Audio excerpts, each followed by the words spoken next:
नमस्कार। आज हम एक बहुत ही दिलचस्प सफर पर निकलने वाले हैं। भारतीय संविधान के बिल्कुल शुरुआती पहले 51 आर्टिकल्स का सफर। इसे सिर्फ कानून की बातें मत समझिए, ये असल में एक देश को बनाने की कहानी है, वो ब्लूप्रिंट जिसने भारत की नींव रखी।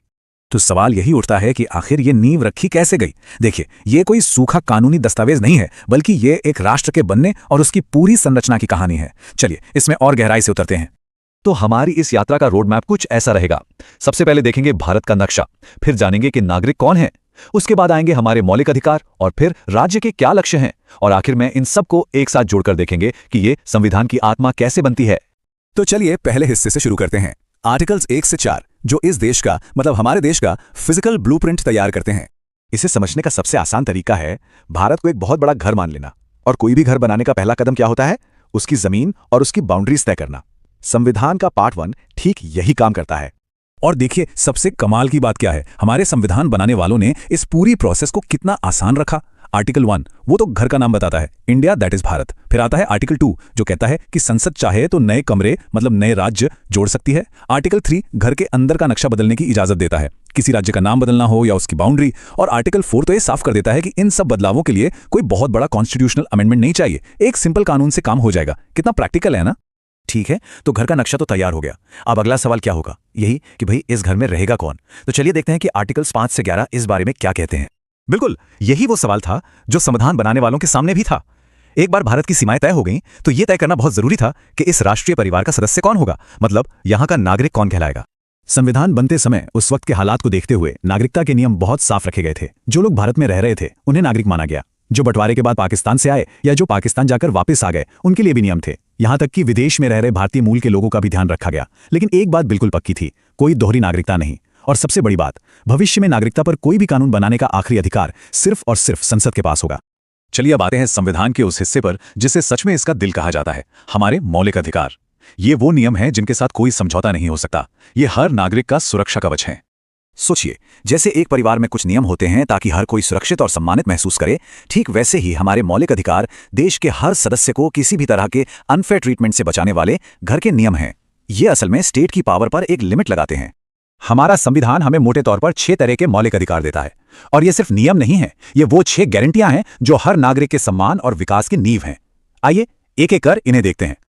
तो ये हैं वो 6 अधिकार। पहला, समानता का अधिकार, मतलब कानून के सामने सब बराबर हैं। दूसरा, स्वतंत्रता का अधिकार, जिसमें बोलने से लेकर अपनी जिंदगी जीने तक की आजादी है। फिर शोषण के विरुद्ध अधिकार, धर्म की स्वतंत्रता का अधिकार, अपनी भाषा संस्कृति को बचाने का अधिकार, और आखिर में जो शायद सबसे जरूरी है, संवैधानिक उपचार का अधिकार। यह हमें पावर देता है कि अगर हमारे बाकी अधिकार छीने जाएं तो हम सीधे कोर्ट जा सकते हैं।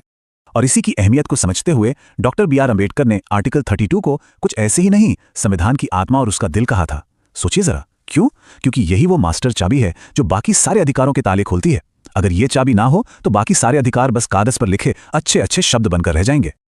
अच्छा, तो अब हमारे पास घर का नक्शा है, परिवार के सदस्य भी तय हो गए और घर के पक्के नियम भी बन गए। लेकिन कोई भी अच्छा परिवार सिर्फ नियमों से नहीं चलता, है ना? उसके कुछ सपने होते हैं, कुछ महत्वाकांक्षाएं होती हैं। तो चलिए संविधान के पार्ट 4 में जो हमें इन्हीं महत्वाकांक्षाओं का रास्ता दिखाता है। और ये महत्वाकांक्षाएं हैं राज्य के नीति निर्देशक तत्व या डायरेक्टिव प्रिंसिपल्स। ये वो साझा मूल्य हैं, वो लक्ष्य हैं जिन्हें देश को पाने की कोशिश करनी चाहिए।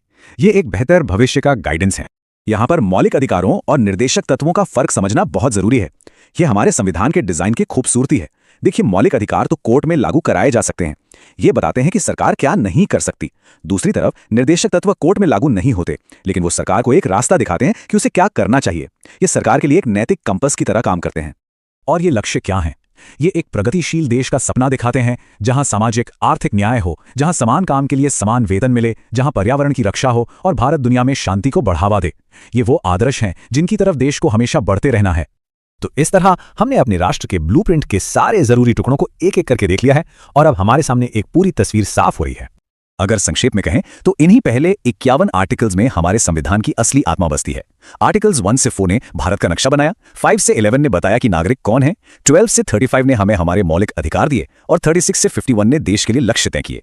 एक राष्ट्र का पूरा ब्लूप्रिंट।